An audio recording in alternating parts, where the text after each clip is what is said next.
O Senhor esteja com todos. Ele está no meio de nós. Proclamação do Evangelho de Jesus Cristo segundo Marcos. Glória a vós, Senhor. Naquele tempo, Jesus e seus discípulos chegaram à outra margem do mar, na região dos Gerazenos. Logo que saiu da barca, um homem possuído por um espírito impuro, saindo de um cemitério, foi ao seu encontro. Esse homem morava no meio dos túmulos e ninguém conseguia amarrá-lo, nem mesmo com correntes. Muitas vezes tinha sido amarrado com algemas e correntes, mas ele arrebentava as correntes e quebrava as algemas, e ninguém era capaz de dominá-lo. Dia e noite, ele vagava entre os túmulos e pelos montes, gritando e ferindo-se com pedras. Vendo Jesus de longe, o endemoniado correu, caiu de joelhos diante dele e gritou bem alto: Que tens a ver comigo, Jesus, Filho do Deus Altíssimo? Eu te conjuro por Deus, não me atormentes. Com efeito, Jesus dizia: Espírito impuro, sai desse homem. Então Jesus perguntou: Qual é o teu nome? O homem respondeu: Meu nome é Legião, porque somos muitos. E pedia com insistência para que Jesus não o expulsasse da região. Havia aí perto uma grande manada de porcos pastando na montanha. O espírito impuro suplicou então: Manda-nos para os porcos, para que entremos neles. Jesus permitiu. Os espíritos impuros saíram do homem e entraram nos porcos, e toda a manada, mais ou menos uns 2.000 porcos, atirou-se monte abaixo para dentro do mar, onde se afogou. Os homens que guardavam os porcos saíram correndo e espalharam a notícia na cidade e nos campos. E as pessoas foram ver o que havia acontecido. Elas foram até Jesus e viram o endemoniado sentado, vestido e no seu perfeito juízo, aquele mesmo que antes estava possuído por legião. E ficaram com medo. Os que tinham presenciado o fato explicaram-lhes o que havia acontecido com o endemoniado e com os porcos. Então começaram a pedir que Jesus fosse embora da região deles. E enquanto Jesus entrava de novo na barca, o homem que tinha sido endemoniado pediu-lhe que o deixasse ficar com ele. Jesus, porém, não permitiu. Entretanto, lhe disse: Vai para casa, para junto dos teus, e anuncia-lhes tudo o que o Senhor, em sua misericórdia, fez por ti. E o homem foi embora e começou a pregar na Decápole tudo o que Jesus tinha feito por ele, e todos ficavam admirados. É palavra da salvação. Glória a vós, Senhor. Queridos irmãos e irmãs, este acontecimento da vida de Jesus não é uma parábola. Parábola é uma história que Jesus conta para, através do exemplo, instruir seus discípulos. Aqui estamos diante de um fato que aconteceu.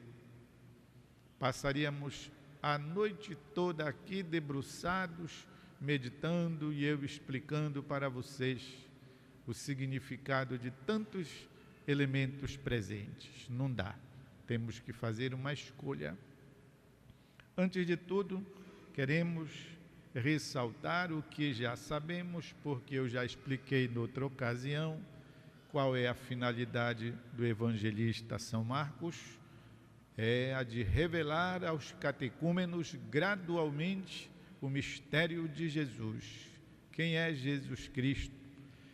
E ele vai fazendo, apresentando também fatos acontecidos, aonde Jesus disse coisas, portanto, fatos e palavras, feitos e instrução.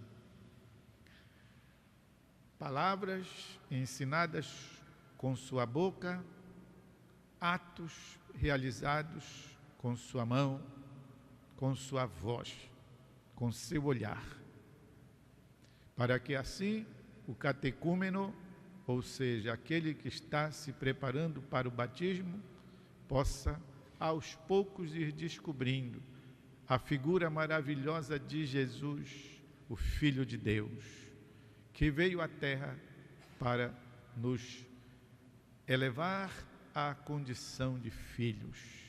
Nós, filhos no Filho. Pois o episódio aqui se presta, como eu já disse, para várias interpretações. Antes de tudo, a qualidade desse demônio, que depois ele diz que não é só um, é uma legião, uma carrada de espíritos maus.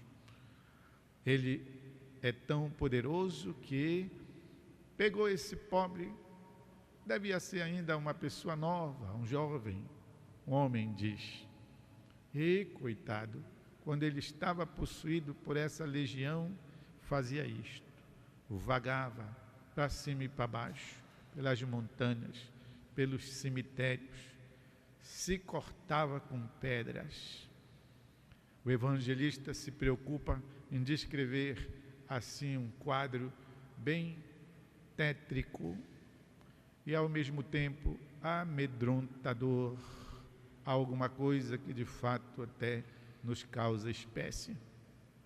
Pois bem, colocado diante de Jesus, Jesus então interroga: quem és tu?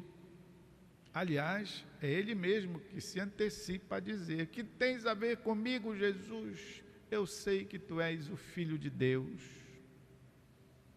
Meus irmãos e irmãs, o apóstolo São Tiago diz que também o demônio crê em Deus, o demônio tem fé, o demônio sabe quem é Deus, mas tem algo que o demônio não possui, que o demônio não tem: amor no coração. Aí está a diferença, amor no coração. Portanto, dirá o evangelista São João: quem diz que ama a Deus e detesta seus irmãos é um grande, um redondo mentiroso. Porque como pode amar Deus que ele não vê? Se ele não ama o irmão que enxerga, que vê, está ali do lado dele. Jesus, portanto, não aceita o que o demônio tem a dizer. Não aceita o reconhecimento que o demônio tem, tanto que diz logo imediatamente que é para ele calar-se e para que saia daquele homem e vai para a manada de porcos. E as pessoas são tão ruins que ficam com raiva, não por nada, mas porque os porcos morreram, mais magoados porque os porcos morreram do que alegres porque alguém foi salvo. Nós somos assim, meus irmãos e irmãs, somos todos iguais, desde aquela época até hoje. Mas vale os nossos interesses, as nossas comodidades, os nossos pontos de vista, aquilo que nós achamos. Desde aquela época é assim. Mas diante da palavra de Jesus, nós devemos sempre nos converter. E depois que então Jesus restituiu a sanidade a esse homem, acontece um fato curioso. Além de mandarem Jesus embora porque preferem o mal, não é assim? Algumas vezes a gente prefere o mal do que Deus. Acontece que o homem, com muita humildade, vai dizer: Senhor, deixa eu ir contigo, tu fostes tão bom para comigo, eu vou te seguir. E a resposta de Jesus é uma resposta maravilhosa. Ele que conhece os nossos corações, a nossa vida, a verdade de cada um de nós, diz para ele: não, tu não vais comigo. Volta para o meio da tua gente, lá para a tua casa, na tua aldeia, e vai, e conta tudo aquilo que Deus, na sua infinita misericórdia, fez para ti. E é dito que dali então, este beneficiado tornou-se um evangelizador, um discípulo missionário, anunciando por toda a Decápole e pela região ali tudo aquilo que aconteceu com ele. Ele não iria mais explicar a misericórdia de Deus, ele não iria explicar o poder de Deus, ele diria: olhem para mim, me vejam, eu sou o milagre de Deus, eu sou resultado da misericórdia de Deus, eu sou um miraculado, eu sou um libertado, eu sou um produto da graça de Deus. Poder tornar-se um evangelizador.